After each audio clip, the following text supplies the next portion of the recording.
Hi guys, welcome to this review of the Virtavia Westland Seaking. This is one of the reviews. Every now and again what I'm going to do is a review on an interesting or less well-known aircraft, just to give it some publicity, bring it to the attention of folks out there. And if folks like it, then obviously the option is there for them to go and have a look at these things more closely. I was fortunate when I was in the Navy that I spent 4 or 5 years in and around these things, and this is actually quite a good model of one. So I'll have a quick discussion over the exterior, then the interior, and then we'll go for a quick flight. Now, first things first is this is a very good visual representation of a Seaking. One of the things that makes me particularly happy is that the things like the sand filter that's here is a later addition to the Seaking. It came about as a result of Gulf War I, but when you look at the early Seakings they've got modelled, the HES Mark I, this doesn't exist. They've got the big foreign object damage barn door, which was right. You know, this thing didn't come until Gulf War I. Early aircraft didn't have it. So this is a really good example of where they've paid attention to the different marks of Seaking. They haven't just slapped a different paint scheme on every aircraft. They've actually looked for the areas. So the radome on the Mark 5 and 6 is different to that on the Mark 1 and the Mark 3s. It has got airfield specific markings. For example, CU, Charlie Uniform, means Cold Rose. This means 771 Squadron, the Search and Rescue Squadron, which was based at Cold Rose. So all is well. There's a couple of nice animations. So the crew door opens nicely, and the rear door opens nicely. And if we have a look inside, you can see that there's some nice modelling inside, particularly given the fact that this aircraft is a throwback to FS 2004. Basically what's happened is Alphasim were a company that did a lot of aircraft, payware aircraft for FS 2004, and subsequently their models were taken up by a company called Virtavia. I don't quite know the mechanics behind it, whether Alphasim got taken over or went bust or whatever, but Virtavia retail them now, and in doing so they've got quite a lot of legacy aircraft for FS 2004, which is freeware, but they have released some of them, probably about 20 odd aircraft now, as payware, and it's worth going and looking at them because there's some more eclectic aircraft there than you would normally expect from a lot of manufacturers. So let's close all of that up and we'll look at going flying. A couple of exterior features that I really like are when you look at the canopies. In real life the aircraft does have this kind of greeny plexiglass top sections to the canopy to stop the sunlight from blinding pilots, and the rest of it is clear. You can see it's got nice reflection details. The actual grey surface of the aircraft are kind of like a satin matte effect, which the sunlight does move around with them, which again is a nice effect. And it's got some of the small details like the HF radio aerial that goes past the observer's window, and potentially could catch them out if they were ditching and trying to get out of that window. Dynamics from outside. Well, if I move the cyclic, you can see the aircraft moves around on its suspension, which is exactly as I would expect.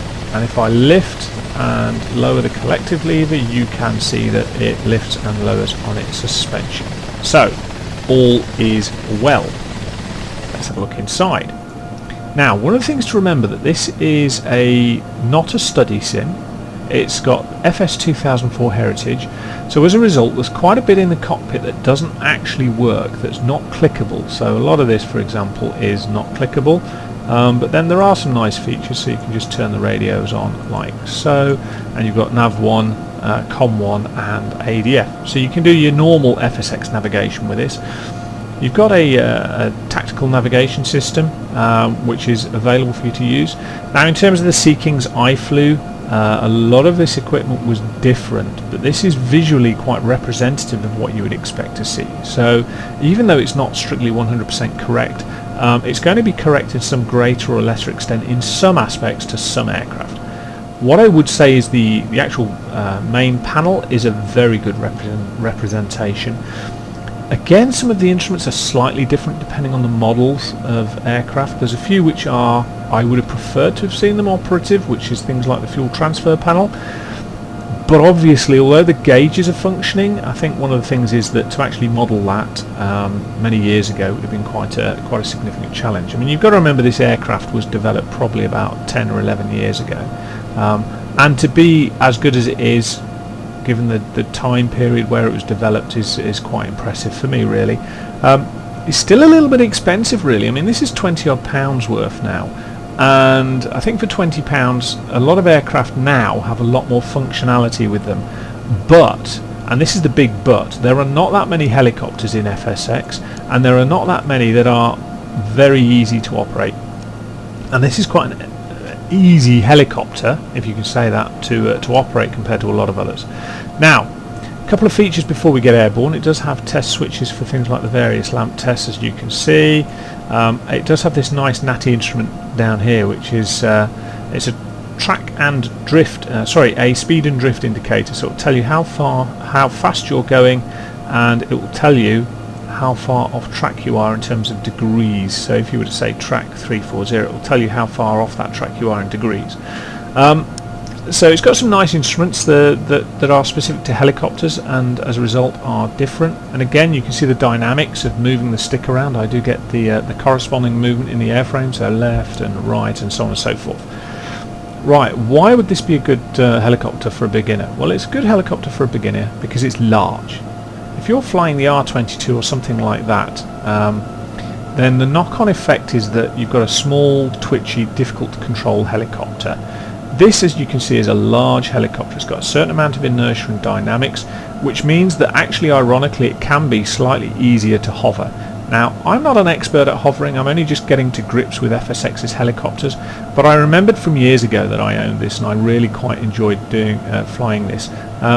I used to use a website called Hover Control. I don't know if they're still working now, but they're a helicopter specific fan site for FSX, so worth going and looking and seeing if they're still functioning. I don't know if they are, I haven't checked recently, but I did probably about 6 months of messing around with the FSX helicopters, and it's through them that I found things like the Seaking, and they've got a lot of tips for flying helicopters. For example, the cyclic stick sensitivity needs to be really high, the null zone really small, so that you get a very quick response to what you're doing, because the helicopters need that response. The more lag you introduce into the system, the harder they become to fly, although they are hard enough anyway.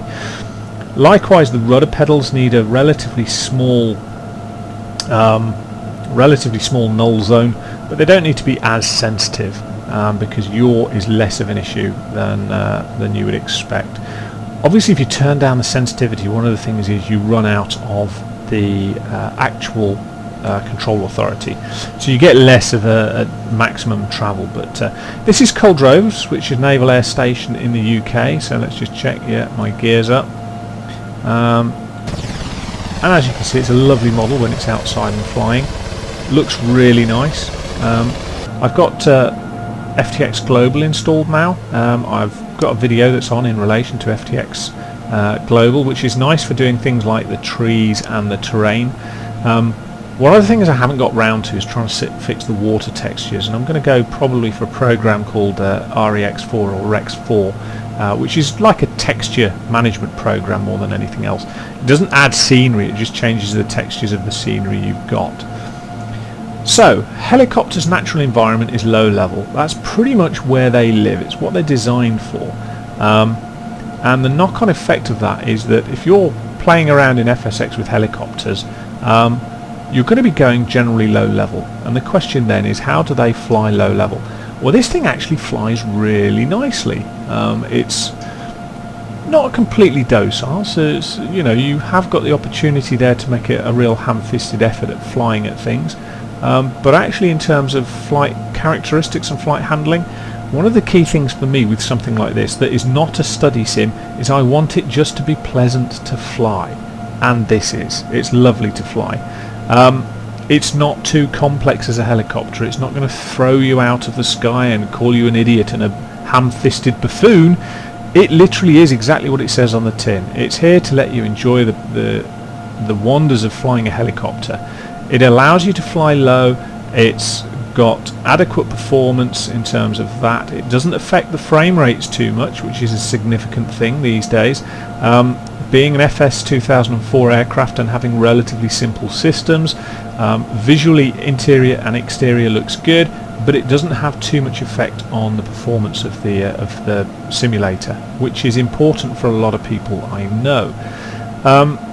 So, you know, I can fly this around and really enjoy it. If I want to, I can set up a route where I can fly beacon to beacon, or I could, in theory, if I had a visual VFR scenery pack, I could, in theory, navigate visually using this thing. But one of the things that helicopters allow you to do is they allow you to do different sorts of flying. So, for example, they allow you to do things like confined landings. Now, you can't do those in any other aircraft in FSX other than these. So just watch out for those wires that are below us. And we'll just quickly have a look for somewhere where we can do a confined area landing. So there's a little brown field right in front of us down here. We'll go and try and get ourselves into that. So what I'm going to have to do is I'm going to have to fly out this way, and then I'll turn around and come back in and route us back in towards it. Now, I am not, and never have been, and never will be at this rate, a qualified helicopter pilot. So for all those helicopter pilots out there that might look at this and start shouting and screaming at me, I'm sorry. You know, I don't know your world. I don't know how to fly in your world.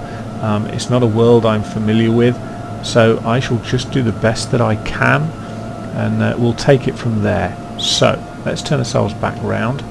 That's the brown field I was aiming for. It's not particularly small, but then I'm not a particularly good helicopter pilot, so but hopefully between those two things we'll manage to make some sort of ham-fisted attempt at landing it.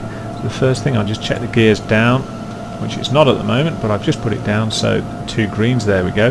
Now, one of the things I do know is I'm trying to keep a constant sort of visual reference point in terms of being in front of me.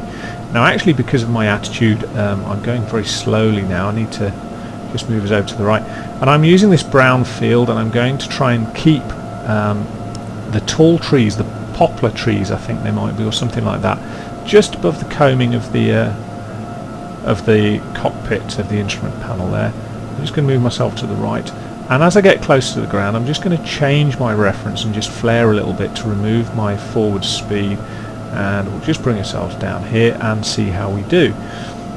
So, and again I just want to flare and take a little bit of the impact out of the landing. Down onto the grass we go, and we're down. Hold the brakes on, lower the collective. Lovely effect, by the way, as well, with the sort of vortex of the air going around. So let's see how we did. Right, that's not particularly confined, but also I'm not a particularly competent pilot for this. So, given that in mind, I've landed in the field I wanted, at the time I wanted, where I wanted. So I'm not going to be too upset with that.